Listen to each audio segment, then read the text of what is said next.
And now, from beyond our dimension, this is the JeffMara podcast. Here's Jeff. My guest is Julie Ryan, psychic medium and medical intuitive who can communicate with spirits both alive and dead. Today we're going to be discussing the 12 phases of transition and more. Julie, it's great to have you again. Welcome back. Oh, I'm so honored. It's always a delight to be with you. Well, we are excited to have you. And where I'd like to start with, Julie, is that you have a book out, which I believe is free, called Angelic Attendants: What Really Happens as We Transition from This Life to the Next. So what really happens? We're surrounded by the spirits of deceased loved ones and pets and angels, lots of angels, as we're transitioning. And everybody can see them. When everybody is dying, university-based research shows that 90% of people at the end of their lives can see the spirits of deceased loved ones and pets. And it used to be, Jeff, that we would think, oh, grandma's just hallucinating when she's saying she's seeing her father who's been dead for 80 years. Well, no, she's not. She's actually seeing him, seeing his spirit. So the phases of transition, as I call them, are different configurations that these angels and spirits of loved ones assume as we're getting closer and closer to death. Now, in the last few days, in the last weeks, months, it's not, I'm dying, you're dying, but just not tomorrow. Hopefully, we're all going to pass, but people that are really, truly at the end of their lives. Do you fear death at all? Not at all. Not after seeing this thousands, tens of thousands of times, where the spirits and the angels are all there to greet us and lead us into paradise. And then they're all waiting for us when we get to heaven. And so, no, there's nothing to fear. Do you believe that we all have a complete or higher self on the other side and only a part of us is here?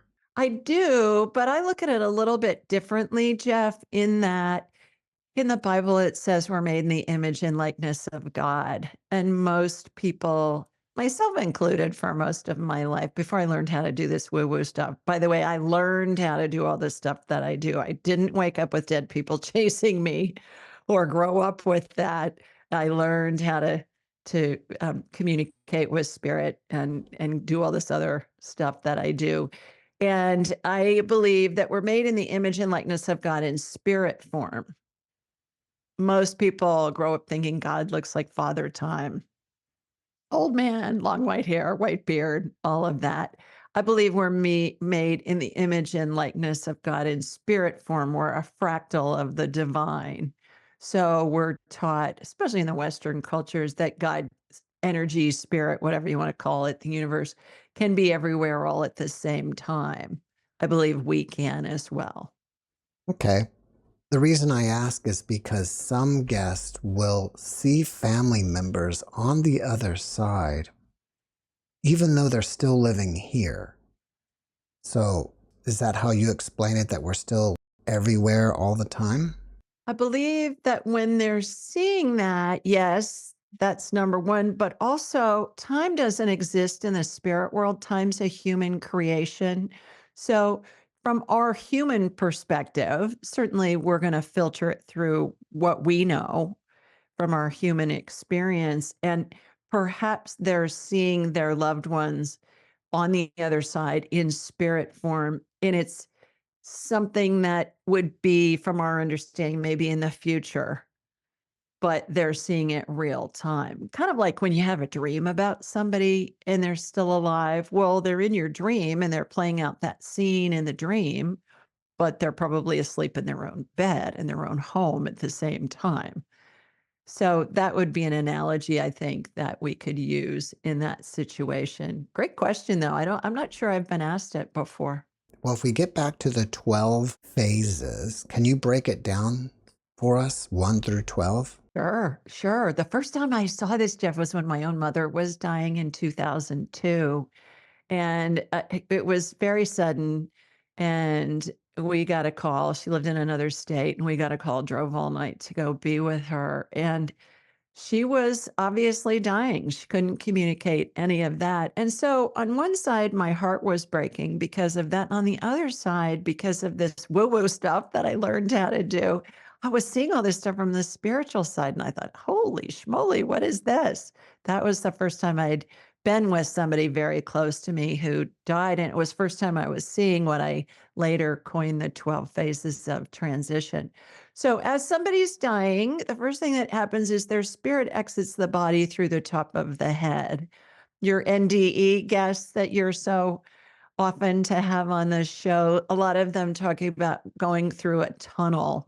And I believe that's what's going on. The spirit exits through the top of the head and it hangs on. It's my perception that it hangs on, looks like a cartoon bubble, like a speech bubble in a cartoon where the character's thoughts or comments are. And then the first thing that happens after the spirit starting to exit the body is the maternal spirit closest to the person who's dying shows up. Now, this is somebody who's deceased. In my case, my mother is deceased. If she was still alive, it would be my maternal grandmother. If she was still alive, it'd be her mother. It's always on the maternal side, which I find interesting. And then the paternal spirit shows up. If my dad was still alive, it would be my maternal grandfather, and on the maternal line still. Then angels show up after that. And these are big old angels, Jeff. They can be 6 or 7 feet tall, big wings, white gown, belted at the waist with a rope, bare feet. Is that what angels really look like? Well, that's what they look like to me because I went through 12 years of Catholic schools. So I was taught that's how angels look. I think it's important to remember that somebody perhaps growing up in an indigenous culture in the middle of the Amazon may see angel energy as just a purple ball of energy. It's we're going to interpret things from spirit in a way that's going to make sense to us based on our life's experiences. And then about, oh gosh, around six, phase five, phase six, that's when the pet spirits show up. And they can be cats and dogs, they can be farm animals. I see horses and cows and pigs and ducks and snakes and stuff like that. And it's fun when I'm working with a family and I'll say, was your grandmother, does she live on a farm or did she grow up on a farm? And they'll say, "Yeah, she did." And then I'll describe the animals, and they say, "Oh, that was Trigger, her horse," or "That was Bessie, her cow," or, you know, "Rosie, her chicken." And their spirits are there as well. A couple of other nuances as the person's getting closer and closer to death, that circle of angels and the parent spirits open up into a horseshoe and then eventually a straight line across, let's say somebody's in bed, across the foot of the bed. And that acts, in my opinion, as a line of demarcation between the spirit world and our human reality. Because as the person's getting closer and closer to death, more and more spirits are showing up in the area, and they're from all the person's lifetime, family, friends, and they're dressed in period dress, Jeff. It's wild. I'll see people in Renaissance attire or in 1960s Twiggy miniskirt go-go boots, kind of attire, green polyester leisure suits on men, things like that. It's really funny. And so they show up. Couple of other nuances about phase 9, there is there's a vortex that forms above the person's head. And midway through, there are two extra angels that show up and they're on either side of the spirit bubble, what I talked about in phase 1. But about phase 9, those angels' wings start to move and they create a vortex. And it feels like when you're in the car wash and you're driving through, and at the end, they turn the dryer on and it sucks all the water off your car before you leave the car wash. That's what it feels like. I can see it, I can hear it, I can feel it. And when that happened with my mom, I didn't know exactly what was going on because I'd never seen it before, but I figured it had something to do with helping this spirit separate from the body and then go into what I call heaven, non-physical. And certainly that is exactly what happens. interesting point when I was writing angelic attendants, just for kicks, I did an internet search on wings, vortex. It reminded me, the angel's wings remind me of a giant owl's wings, silent, rhythmic, slow. But you watch an owl flying through the night, you can almost feel the drag that those giant wings create. Well, when I looked that up, I found out that there's a thing called the wingtip vortex, which is a phenomenon that occurs that causes lift in planes and jets and birds and kites and bugs, anything that flies. There's a wingtip vortex that causes it to be able to fly. So if you do an internet search on wingtip vortex, you will find tens of thousands of aeronautical engineering drawings and articles and things like that. So I find it fascinating that here's something I'm witnessing in the spirit world that's having a physical effect that I can feel and hear and see, and it's helping the person spirit evacuate from the body. Interesting point also is that this happens with everybody when they're dying, regardless of how they die. If they die very instantly, like in a case of a homicide or suicide, or whether their death is prolonged over days, weeks, months, even years, everybody goes through the 12 phases of transition. And it makes sense when you think about time doesn't exist in the spirit world, time's a human creation. So it's been really fascinating to get to watch it. And I find that it brings so much comfort to people who've lost a loved one, who are in the process of losing a loved one. And certainly when we go through that, we face our own mortality. And so it helps comfort them with that as well. Well, you said that you learned all this woo woo stuff. Right. You were a successful businesswoman prior to all this. What Yeah. was the catalyst that had you change professions? Yeah, you're right. I have founded 9 companies in 5 industries, and I'm an inventor of surgical devices sold throughout the world, some of which have been on the market for 30 years and used to manufacture them before I sold my company. So the catalyst was about 30 years ago, a girlfriend gave me a book called Anatomy of the Spirit by Carolyn Mace. And she called herself a medical intuitive. And I thought, what the heck is that? I'd never heard that term before. And I wanted to know more. And back then we didn't have the internet yet. It's I remember when I got my first fax machine. I'm dating myself, but I thought, oh my God, this is like magic. And so I read her book and I wanted to know more. So I went to the bookstore to see what else was available because I thought the bookstore may have more up to date things even than the library on this topic. And I found a book called Hands of Light by Barbara Brennan, who's a former NASA physicist, the late Barbara Brennan, who parlayed very complex quantum physics principles into understandable English and utilized that information to help facilitate healing.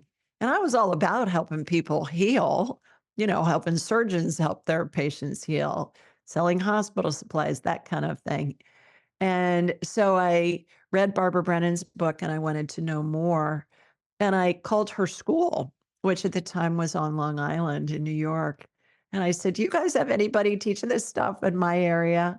And lo and behold, they did. And so I studied with my mentor for 6 years and paid the equivalent of what it would take to get an MD or a PhD to learn this stuff. And at the time, it was so funny, Jeff, because my family and friends said, "Well, why are you doing this?" I don't know. They'd say, "What are you gonna do with it?" I don't know. I'm just interested. Fast forward 30 years, and I've been doing it full time now for about 6 or 7 years. So I teach people how to do this stuff too, and it's in a weekend. Everything it took me 6 years to learn and then, 30 years worth of experience, we can condense into a weekend. And my analogy for that is think about how we communicated in the past, either in person or carrier pigeon or, all the other ways. And now today, we send somebody a text, we send somebody an email, we talk online on Zoom. It's instant. So the the techniques and everything have all gotten to the point now. Barbara Brennan, I think, released her book 40, 45 years ago. They've gotten to the point where we can learn, everybody can learn how to do this stuff. We all have the ability, and I teach it in a weekend. That's amazing that you condensed it from, Yeah. all the way down to 2 days. Right. Right. And it's a blast. It's so much fun to be able to communicate with spirit. Because once you connect in with spirit, you can do it all. Wow. These silos of you're the medium, or you're the pet psychic, or you're the healer, or you're the past life person. Well, you connect into spirit, you can do it all. It's kind of like doctors. You got the neurologists and cardiologists and gynecologists and whatever. It's all the same body, right? So it's the same thing with spirit.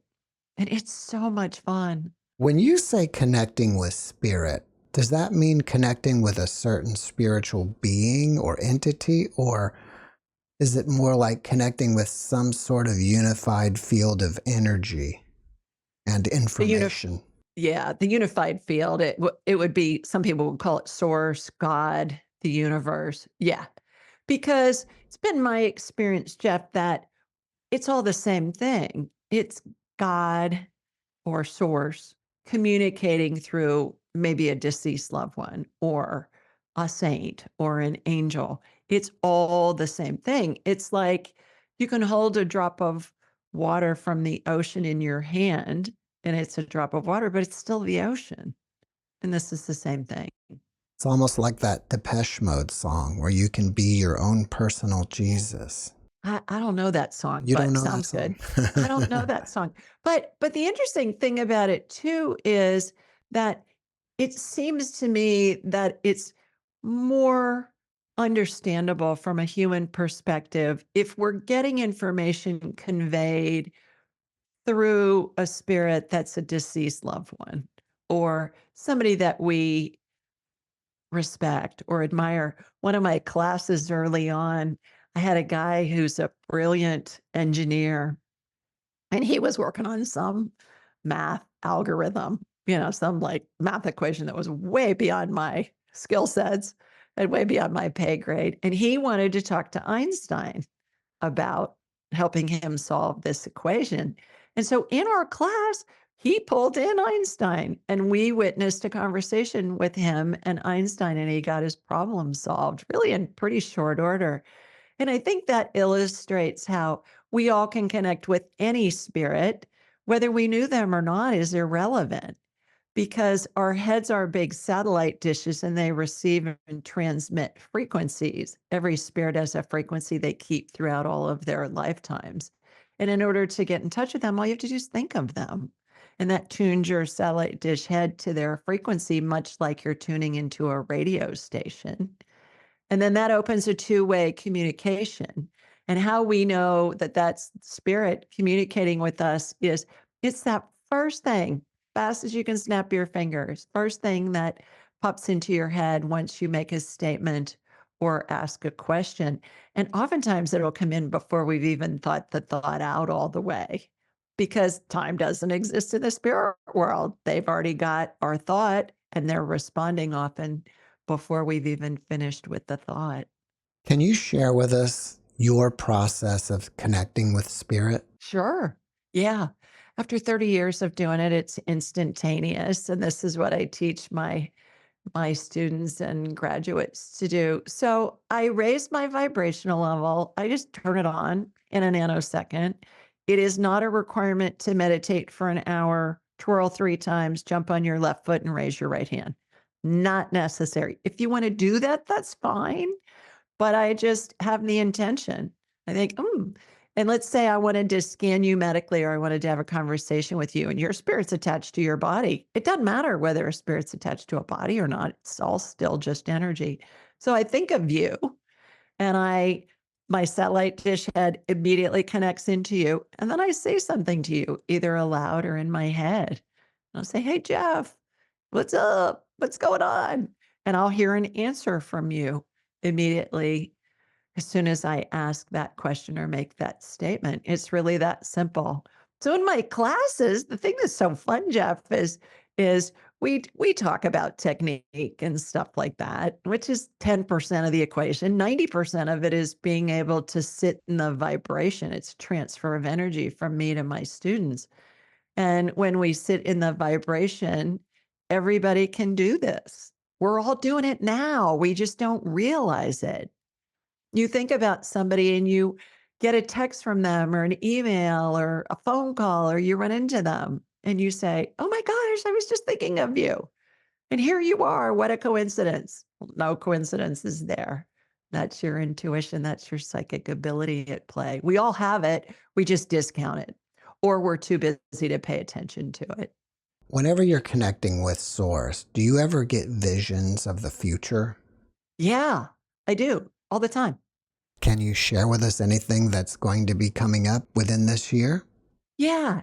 The one caveat with future events, Jeff, that I think it's important to note every time we do something in the future is it's the information I get at this moment in time, because there are a bazillion variables that can come into affect an outcome. And the information that we get right now may be different tomorrow, next week, next month, whatever. But there's certainly a percentage of probability that this will happen. So, do you have a question in particular you want me to? Well, one guest recently told me that something big is going to happen in July, Mm. according to astrology. Do you, and I think it's the middle of July. Do you see anything with that? Something big along the lines of I don't know. It's just something earth shattering big. earth shattering big. What's going to happen in mid July? Is anything going to happen in like on a global perspective? Will anything happen on a global perspective in mid July? I'm getting, I got, I heard asteroid and meteor showers. Hmm. That might be fun to, to look up JPL, Right. the Jet Propulsion Labs where they do all the NASA stuff. That might be kind of fun. I got meteor shower was the first thing that came on, and then I heard asteroids, but that it wouldn't, like wasn't there a movie about an asteroid hitting I think there's a Earth? couple of them at least. There's been one fairly recently. I'm trying to remember who was in it. I want to say Ben Affleck, maybe. I'm not sure. But yeah, something to do with an asteroid. I get an asteroid belt, something to do with astronomy, asteroid belt, meteor showers that are going to be more visible than normal in July, but they're going to be visible throughout the globe instead of sometimes they're just visible in certain hemispheres. Do you help people connect with their past lives? Oh, yeah, all the time. Those are so fun. Why is it so helpful for people? Well, because we'll see a semblance of a script when we all incarnate, we come in to explore and experience things that our spirit wants to explore and experience. Spirit, soul, you can use them interchangeably. I use the word spirit. Soul to me has more of a religious connotation. Maybe because 12 years of Catholic schools, I don't know. But I the interesting thing about that is with past lives, we will see a semblance of a script that will be visible through multiple past lives. And we're looking at things from a different perspective, different place, different time, different set of circumstances, different language, different gender a lot of the time, same basic script. Like let's say you were a teacher and then we can look at past lives when you were a teacher. And so I do a thing called a past life scan. I'm an entrepreneur, so I got to do things my own way. And I envision myself in this endless hallway. Most people do past life regressions with people, which are fabulous and they're fascinating. I'm a businesswoman, cut to the chase. What do you want to know? So I envision myself, Jeff, in this endless hallway, very narrow walls, very tall ceilings. On the walls are these big square mirrors, like 12-inch by 12-inch mirrors, and they're lined up perfectly in vertical and horizontal columns. Each mirror represents a different lifetime. So we'll say, okay, does Jeff have any past lives in which he was a teacher? And then the mirrors that correlate with the lifetimes that pertain to that question will come out from the wall as if they're on a hydraulic arm. And then I'll say, show me the one that correlates the most. That one will come out the farthest. And it will be as if I'm walking into that mirror, like I'm walking into the scene of a movie. And we'll get where it was, when it was, a little bit about what happened. We'll correlate it with what's going on in your current life. And when we understand that a line of thinking has been prevalent in many past lives, we can say, okay, this is what I'm doing in this lifetime. It gives us the opportunity to look at from maybe a 40,000-foot view and say, okay, I've done all these other experiences. Here's what I'm exploring in this life. And it gives us the opportunity to create out of it instead of feeling like we're a victim of something. An analogy I like to use for past lives is, think of Hamlet. How many times has Hamlet been performed since Shakespeare wrote it in 1602? Yeah. Who knows? Certainly the same script, but again, where was it performed? When? By whom? What was the language? What was happening in the world? Was it inside? Was it outside? Who were the actors? Who was the director? Who was the set designer? Same script, different perspective each time. That's what I believe karma is as well. Karma is not something like, you do something bad to this person in this lifetime and you're just screwed for the next 5 lifetimes because you're going to be dealing with this bad karma that's going to follow you. I don't believe that. It's been my experience. Karma is, okay, we've experienced this situation in multiple lifetimes. We're experiencing it now with this set of variables in this lifetime. What are we going to create out from that? Because we create each experience we have is an opportunity to create whatever it is we want to create. Well, It's fascinating. do you think people can have karmic relationships? Oh, yeah.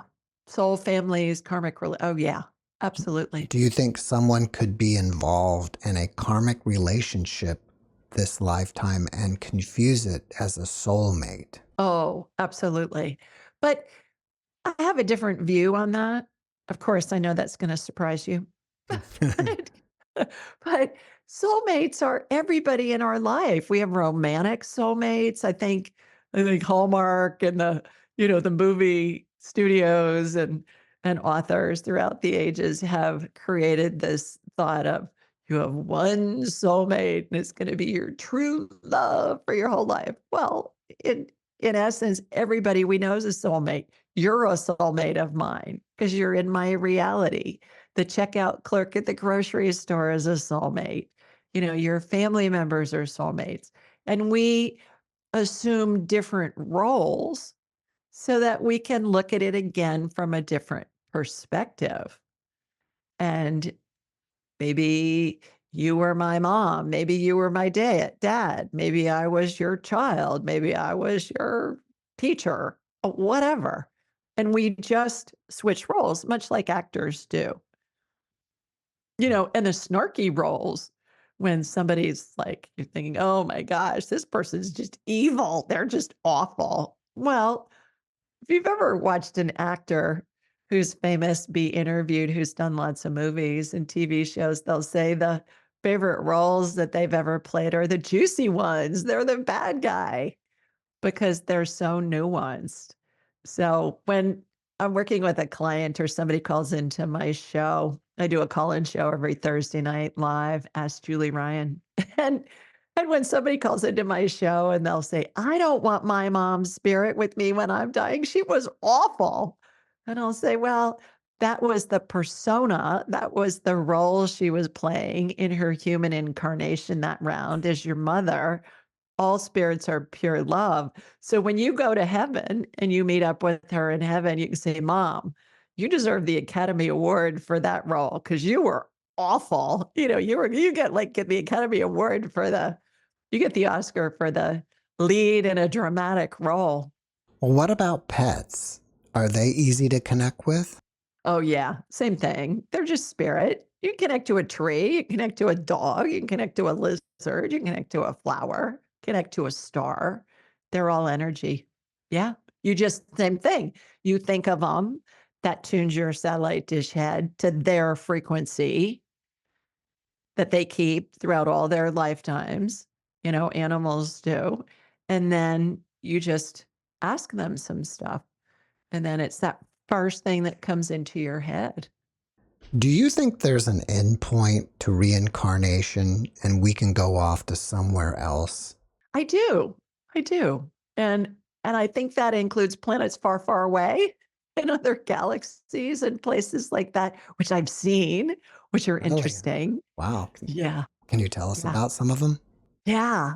One of my favorite stories early on with my show, I think this was episode 31, and we're on about episode 500 now. So early on, I had a gentleman call into the show, and he wanted me to do a past life on him and see if he had been an engineer in his past lives.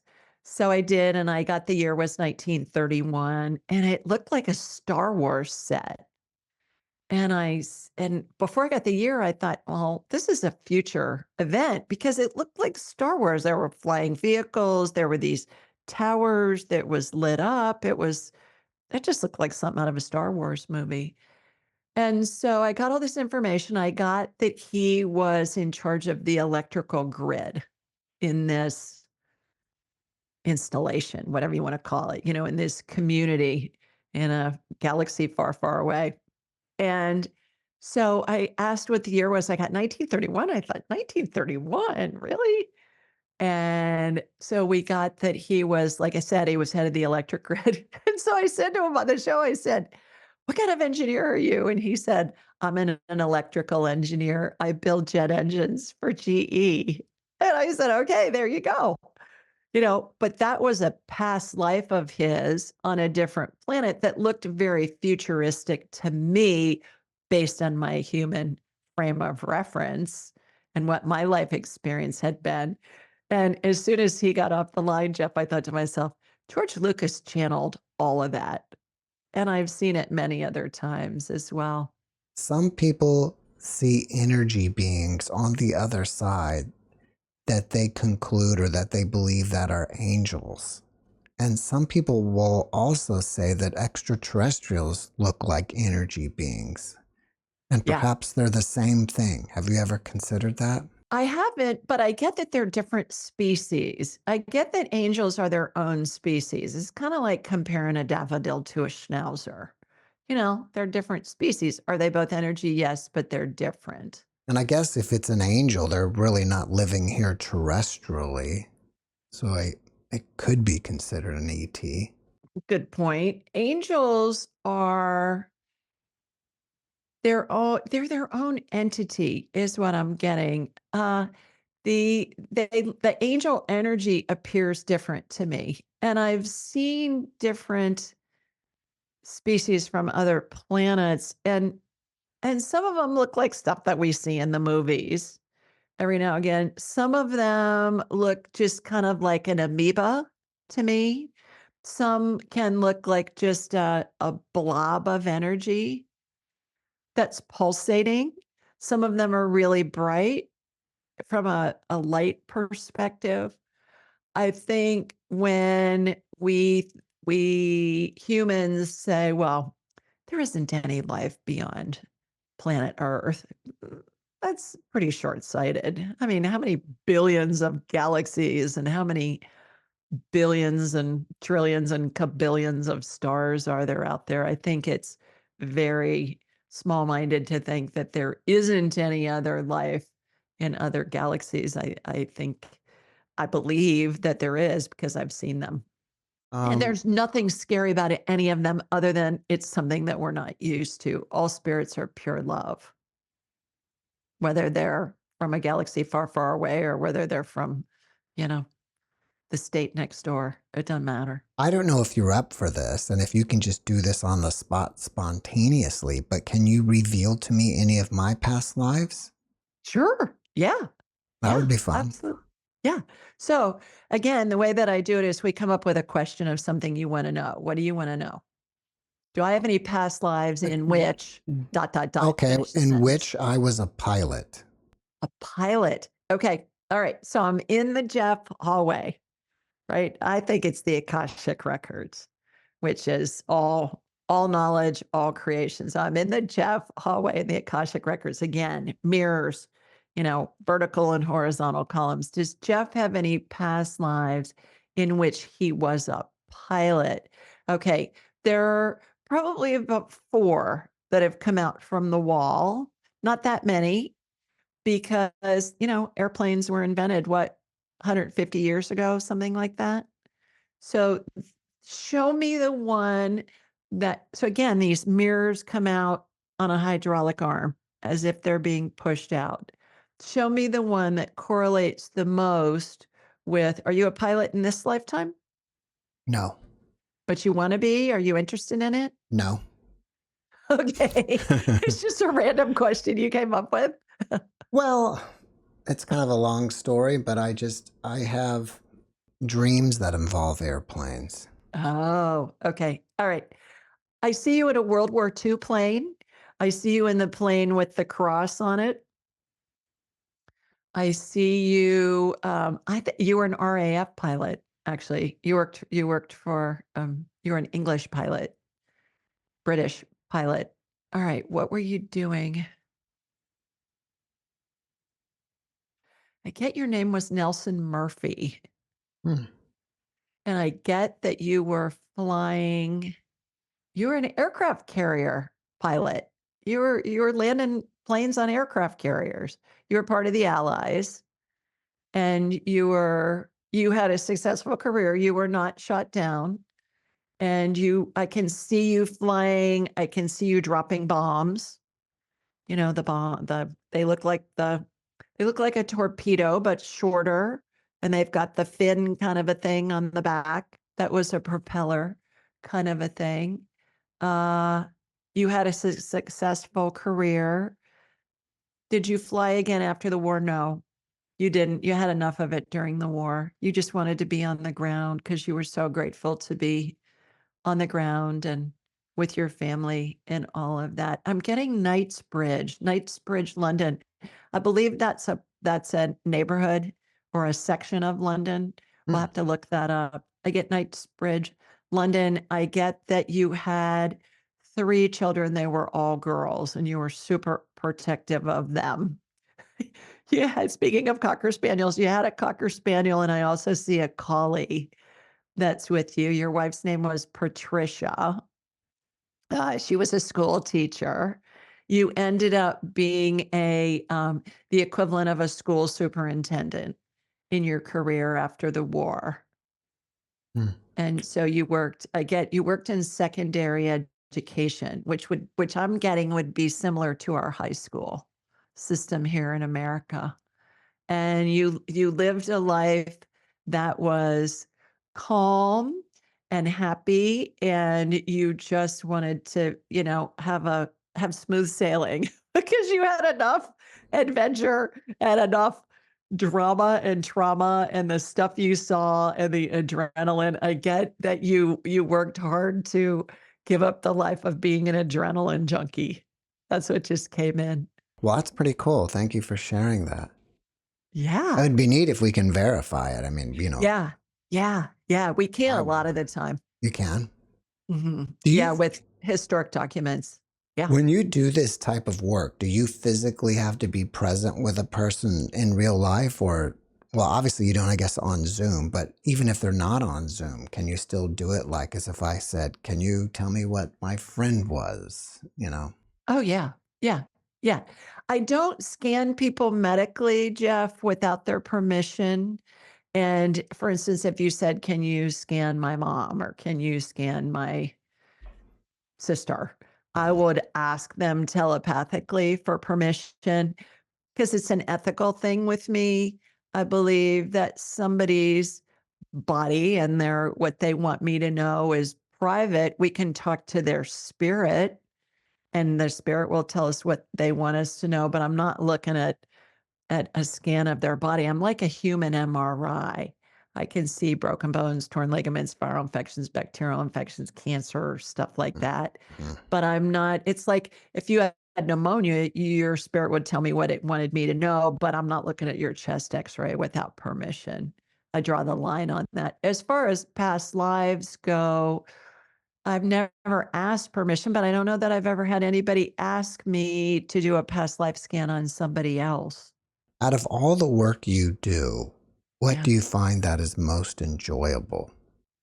Just talking with people, getting to know people. And when I have somebody as a private client, we have an hour together, and normally we'll do a multitude of things. They want me to scan them medically and do energetic healings on whatever they've got going on. We'll talk to their dead grandmother. We can do career advice. We can talk to their angels and their spirit guides. And it's just, we cram as much into an hour as possible. When somebody calls into my show on a Thursday night or they come in on the live stream on YouTube, yeah, I limit it to one question because I'm trying to get as many people on as possible in the time we have. But that's what makes it so much fun because I never know who's going to call Yeah. and I never know who my team's going to put through. So it's kind of like a crapshoot. I never know what the question's going to be. I never know what spirit's going to say. But it's so joyful to be able to work with people from around the world and help them on their journey, give them maybe one little tidbit of comfort from whatever it is if they want to know about what's happening. I talked to a woman this morning and she's got bladder cancer. And so we did an energetic healing on her. She'd had a biopsy done where they'd removed the little teeny tiny tumor. I wasn't seeing any cancer with her, but we did a healing on her, an energetic healing. We worked on her DNA. We did a lymph cleanse. We worked on her bladder. And then along those lines, we talked to her deceased husband's spirit in heaven, who was a physician at UCLA when he was alive. And she said, let's say his name was Paul. She said, Paul, do you have any advice for me? And he said, yeah, I want you to eat asparagus and a lot of it. And I thought, really?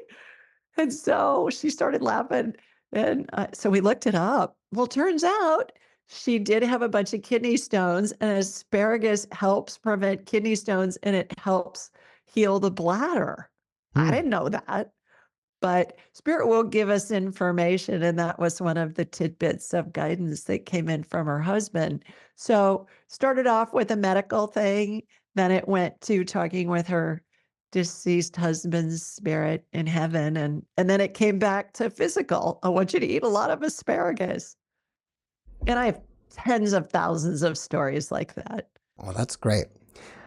If we get back to angels, is there a hierarchy to them? Like, is there really a difference between archangels and cherubs and secondary angels? Great question. It's been my experience that there are different types of angels, cherubim and archangels and guardian angels and just regular run of the mill angels.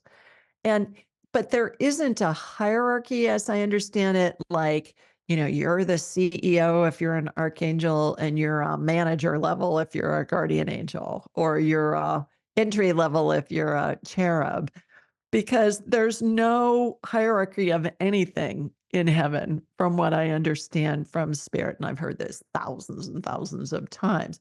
Everything's equal, and there's no right or wrong, no good or bad in the spirit world. It's just an experience. That's hard for us to fathom from our human minds because we have right or wrong, good or bad in the human experience, and we need to have it. I mean, we can have people going around shooting everybody. I mean, nobody would be alive to have the human experience. But when we're going through something horrific, seemingly horrific in our human experience, what I've been told countless times from spirit is they're watching us going, ooh, what's Jeff going to create out of that? How's that going to unfold for him? What path is he going to take? What's he going to create? Who else is going to be involved? And they're watching it all unfold in our lives with a sense of encouragement, guidance, wonder, and enjoyment because they just see things as an experience. Back to no right or wrong, no good or bad. I have suffered with headaches on the left side of my head up in here almost my entire life. They just kind of come and go. They're not very often. I kind of thought that they were related to stress, But Mhm. then in my chiropractic career later, I discovered that potentially it could be from the TMJ area. Mhm. And neither one solves that completely, like managing my stress or managing, my TMJ. Do you think it's possible that there was something else that happened to me in a past life that could be contributing to it? Oh, yeah. Absolutely. Absolutely. Yeah. You wanna see what we can find out? Yeah. Yeah. Okay, so I'm back in the Jeff hallway. The Akashic records. Does Jeff have any past lives that pertain to the headaches and TMJ pain that he experiences in this lifetime? Okay, there are a bunch of mirrors that have come out from the walls now. Show me the one that correlates the most, just up high on the left side. Just so happens in the Ask Julie Ryan hallways in the Akashic records, there's a forklift there and it's gold and it has sparkles in it. And so I jump on that and it raises me up to the mirror that's come out.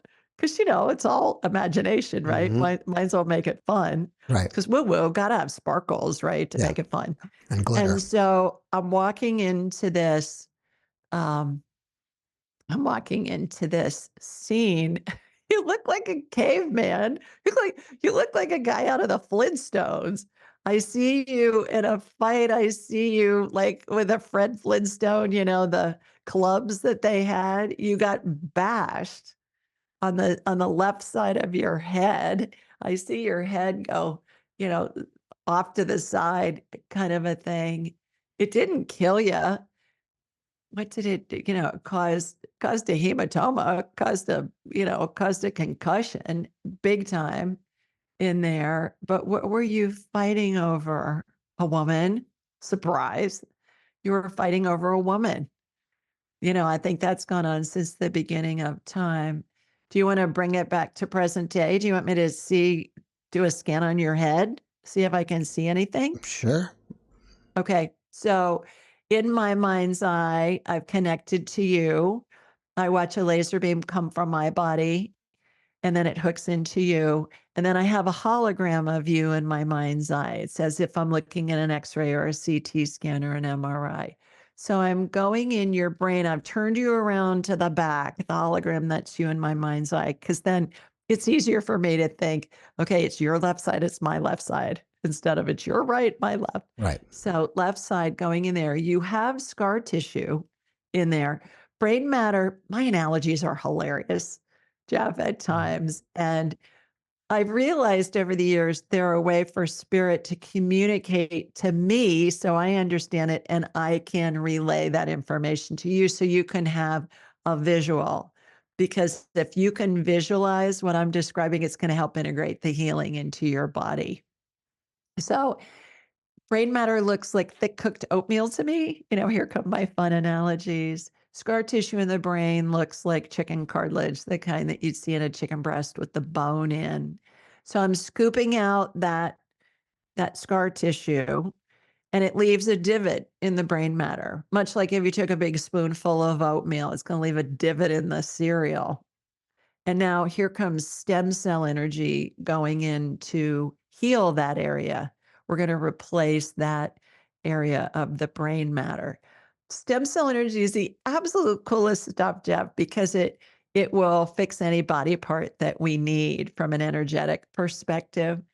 And it looks like a light amber colored gel, has sparkles in it again. Hmm. If it's woo woo, you got to have Yeah. sparkles. And it reminds me of this kind of watery hair gel called Dippity Doo. That was a thing when I was a kid in the 60s and 70s. If you don't know about Dippity Doo, you can look it up. And so there's a vortex that's spinning above that area of your brain and it's regenerating your brain matter. If you think about it, if you go back to your grade school science lessons, every cell has a nucleus. Every nucleus is surrounded by cytoplasm. Cytoplasm's a watery gel like dippity doo. And our bodies have a centrifugal force in them that causes the cells to divide and replicate to the tune of billions of them a day. So, what I'm watching happen in your brain is what our bodies do normally. I'm just watching the healing in warp speed. The reason why we want to get uh, scar tissue out of the brain is because it can occlude neural pathways. Neural pathways in the brain look to me like laser beams that are part of a security system in a home or an office or a museum. Like in Ocean's 11, you see the thieves and they're stepping over the laser beams and doing somersaults underneath them and things like that. And so the laser beams are reconnected, those neural pathways are reconnected in your brain. Do you remember climbing on a jungle gym as a kid? Maybe you had one in a local park or at the school. Monkey bars, they used to Yeah, call I'm them. sure I have. I don't know if I Yeah. recall an incident with them. I see you on that, and I see you falling, and I believe you had a concussion. I don't think you were very old. I get you were 5, actually, when that happened. Mm. And when I see scar tissue in the brain, including neural pathways, if I'm scanning somebody that has dementia or Alzheimer's, there's tons of it in the brain.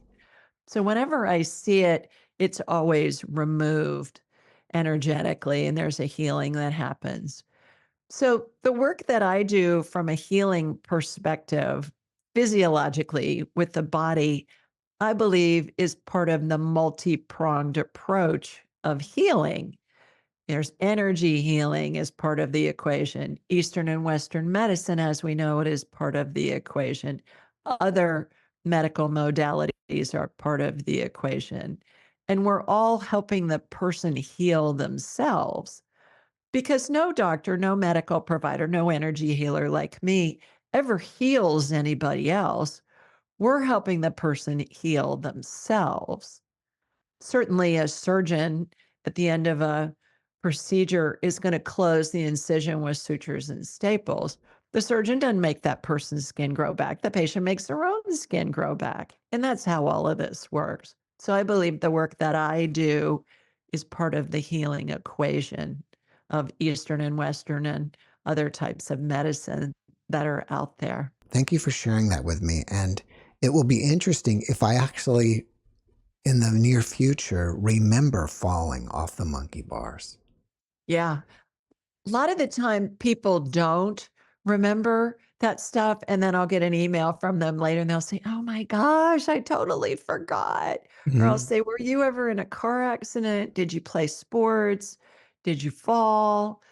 And they'll say, "Well, no, I never had a concussion." And then I'll say, "Well, you don't have to hit your head to have a concussion." I was shoveling the driveway when I was 10, and there was black ice underneath the snow, unbeknownst to me, and I fell really hard on my bottom, really hard. And I remember being um, nauseous, vomiting, headache, just awful, awful headache.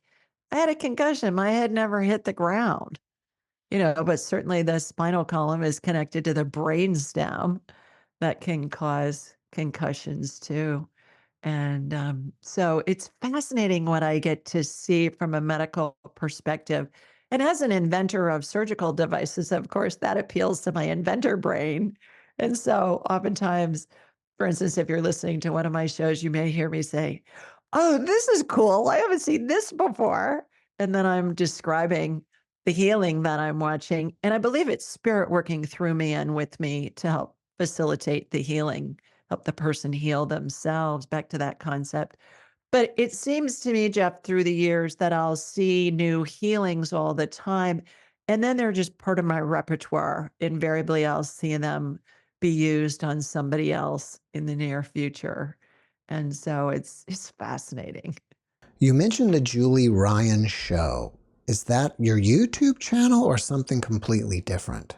It's Ask Julie Ryan, and everything's Ask Julie Ryan, all my socials, everything. So it's a show that I do weekly, and it's released on all the podcast networks, and it's a live stream on YouTube, and all the videos are on YouTube as well. And then I do interviews on that channel as well, both I release them on podcasts and on YouTube. Well, do you have anything else that you're working on that you want people to know about? Yeah, my training, angelic attendant training, is November 1st through the 3rd in Atlanta, and it's 2 days, and it's just life enhancing, and it's a blast. We have so much fun at that. It will be one of the most fun things you ever attend. And you learn how to do all my buffet of psychicness because, I'm a businesswoman and an inventor who learned how to do woo woo, and I'm a buffet of psychicness. Because back to when you connect with spirit, you can do it all. Everybody has the ability. So I'm working on that. Uh, just it's just every day is something new. I work with individual clients every day, multiple people. My seventh book is coming out soon. We're working on that. And that's angel stories and stories of seemingly serendipitous things happening. And they're all submitted by graduates of my angelic attendant training class of something that happened that they knew that was a sign from their loved one in heaven, or they had some kind of miraculous thing happen. And I wanted to do that book because I think it's a great showcase of really how this happens to all of us. And many of these circumstances happen before the person even knew that they could communicate with spirit. And now that they can get validation for it. So working on that YouTube channel, doing a lot of interviews like you, Hmm. and just trying to get this information out there. May I share the story about how this even came about? Sure. All my woo woo stuff. I love that word. And recently, I just learned that woo is in ancient, I think it's Tibetan, like Tibetan, whatever, Eastern cultures. It means the source, it means the center of everything. And so I've been using the word woo woo for a long time. And I just learned that woo means the center of everything, which is source. So guess that's why I was inspired to use that word. But, how this all came about was, in addition to my just being interested in this stuff, a couple of years after my mom died, I was with my mentor, and she was doing a healing on me. And when that's happening, it was in person, and my deceased loved one's spirits lying both sides of a table, like a massage table. Let's say I'm laying face up, I got a blankie on, my head's on a pillow, and I'm all comfy and cozy.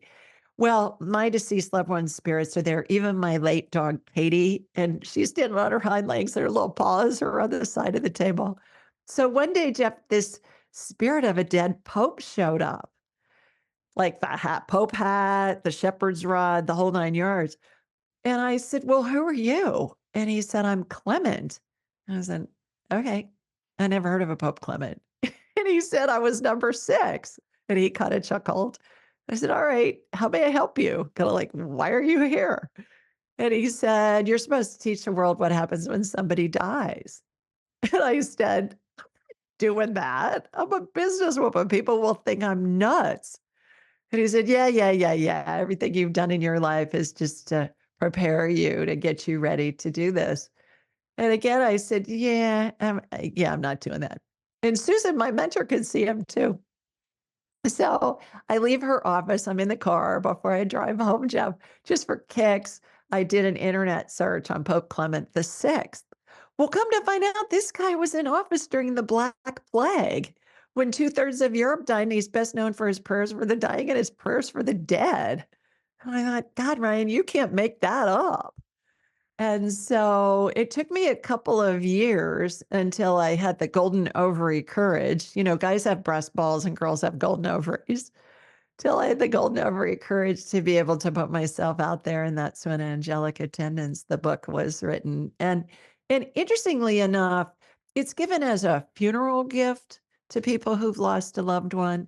It's given to people who have a loved one at the end of their lives, and they're maybe in the caregiving position. It's given out by many churches and synagogues around the country to everybody that comes in to plan a funeral or a memorial service.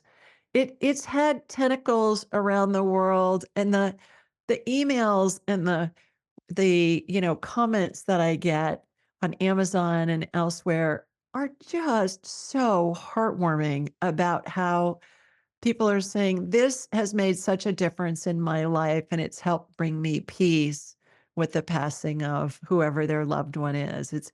and they'll say, "It's brought me so much peace about my own situation because I'm at the end of my life." And oh my gosh, it's just been really heartwarming. And Pope Clement, still prods me as far as things to do. Well, you did mention that the book is free, right? Yes, If yes. I have one right here. Angelic Attendance: What Really Happens as We Transition from This Life into the Next. Anybody that wants a free copy, just go to julieryangift.com, julieryangift.com, or on my regular website, askjulieryan.com. There's a button that you can push and we'll send you the digital and the audiobook version as a gift. Just say you heard me on Jeff's show. It's a gift for listening. Well, if people want to ask you questions, should they go to the Ask Julie Ryan show and submit them there? They can submit a question online at askjulieryan.com. They can call into my show on a Thursday night at 8 Eastern, or they can be in the YouTube live chat. They can put a question in the chat. If you want to have a conversation with me on the show, just go to askjulieryanshow.com, and all those links are all on the askjulieryan.com website. And so it's really fun. Yeah, that we get to talk to people, and it's a free way to get your questions answered. I take one question per person just so I can get as many people on as possible. How many people do you have there asking questions? A lot, a lot. We normally can get between the chat questions coming in from the YouTube live stream and also the people that are calling in, they call in via Zoom. We usually get 11 or 12 on in an hour. That's great. And like I said, it's just a range. A lot of them are medical related. A lot of them are pet and loved ones at the end of their life. What phase of transition is my loved one in? There's a chart on askjulieryan.com that's an illustration of the 12 phases. And if somebody has a loved one at the end of their lives, I'll suggest download that chart. You can download it for free off of askjulieryan.com. Just go to the 12 phases tab, download it for free, save it on your phone, and then you just ask, what phase of transition's my dad in? What phase of transition is my sister in? Whatever. And you'll hear a number in your head, and then you can refer to the chart, and it'll give you comfort because it will show you the position of the angels and the deceased loved ones and pets. And then if you see that your loved one's moving through like phase 7, 8, 9 in short order, then bring in the family, bring in anybody that wants to be there at the end, because it's hard to gauge, and people are taking time off work. Sometimes they're traveling far distances to be there with the loved one really at the end. And it really ends up being very useful from just a pure logistical, let alone emotional standpoint. Well, Julie, before we wrap it up, can you leave us with one last positive message? Sure.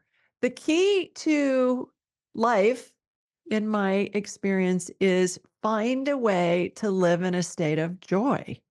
Find something every day that you can be grateful for, that can be fun, that can be joyful. If that means you're folding the laundry to disco music or some music you like and you're dancing in the laundry room, acting like a fool, but it's gonna make you laugh.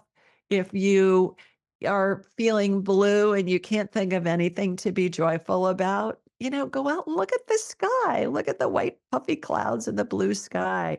If it's raining, be grateful that, we got rain, so the rain can water the crops that we eat and all of that. There's always something to be joyful about.